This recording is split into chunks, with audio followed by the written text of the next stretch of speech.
Steve Newport's Alzheimer's disease has slowed considerably. Some of his symptoms even reversed, thanks to an unlikely treatment prescribed by his wife, Dr. Mary Newport, a physician who runs a neonatology ward at a Tampa, Florida hospital. She became determined to help her husband after he failed the so-called Alzheimer's clock test. He drew a few little circles and several numbers, just in a very random pattern, didn't really look anything like a clock. And the doctor pulled me aside and she said, you know, he's actually on the verge of severe Alzheimer's at this point. He's beyond moderate. So that was very, very devastating news. Dr. Newport began learning everything she could about her husband's disease.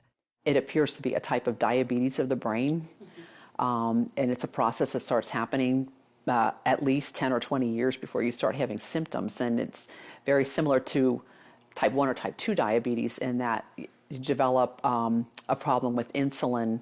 In this case, insulin problems prevent brain cells from accepting glucose, their primary fuel. Without it, the cells eventually die. But there is an alternative fuel, ketones, which the cells easily accept.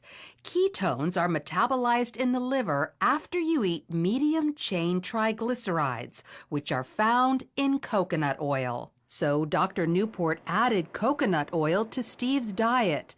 Just 2 weeks later, he took the clock test again and, as you can see, demonstrated stunning improvement. I thought at the time, was it just good luck? Was it a lot of prayer? Was it the coconut oil? And I thought, well, we're going to keep the coconut oil going. Then 3 weeks later, he took the clock test a third time and continued to get better. And it wasn't just intellectually, he also improved emotionally and physically. He was not able to run, he was able to run again. He couldn't read for about 1.5 years. But after somewhere around 2 or 3 months, he was able to read. Instead of being very sluggish, not talking very much in the morning, he would come out, you know, with energy and talkative and joking, and he could find his water and his utensils. Dr. Newport documented Steve's success in a book called Alzheimer's Disease, What If There Was a Cure? She received this stack of thank you letters from other people whose loved ones' Alzheimer's was helped after they followed Steve's diet. And while coconut oil is encouraging, there's actually something much more powerful. A team of biochemists led by Professor Kieran Clark at England's Oxford University have developed a ketone ester that packs a punch 10 times greater than coconut oil. It reaches quite considerably higher levels, and you can get whatever levels you want depending on how much you drink. The problem is they need millions of dollars to mass produce it. Very expensive. And so we can't make very much of it ourselves. And what we would like is funding so that we could actually scale up and make it. But of course, there's no real profit in manufacturing stuff like that. So until a high-potency ketone ester is available to the general public, coconut oil is still a good ketone source. Just make sure it's pure, non-hydrogenated. Avoid any hydrogenated oil, which is the same thing as dangerous trans fat. Many people avoid coconut oil because they think it's bad for them, but it's actually very healthy. Dr. Beverly Teeter is a researcher at the University of Maryland who specializes in dietary fats.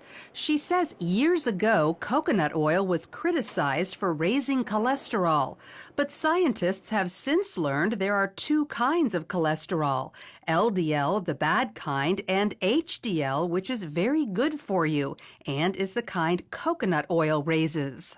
So they put out the message that it increased serum cholesterol, but the truth of the matter was it was helping the profile of the serum cholesterol. That never has been corrected in the public press, and I think that's the reason people have misconceptions about it. So not only does coconut oil improve your cholesterol levels, Dr. Teeter says the way it helps the brains of some Alzheimer's patients can be extended to people with Parkinson's disease, ALS, epilepsy, dementia, even schizophrenia and autism. And one more thing, coconut oil is a natural antibiotic that also helps kill viruses like HIV and herpes viruses. But the coconut oil tends to keep the bacteria down so that if you're assaulted with the virus, your immune system can concentrate on the virus. It doesn't have to concentrate on 27 other bacteria that you may have been exposed to that day. So consider coconut oil to improve your overall health and perhaps even go so far as to stave off life-threatening diseases. Oh, yeah, that's good. Lori Johnson, CBN News. Food a lot, too.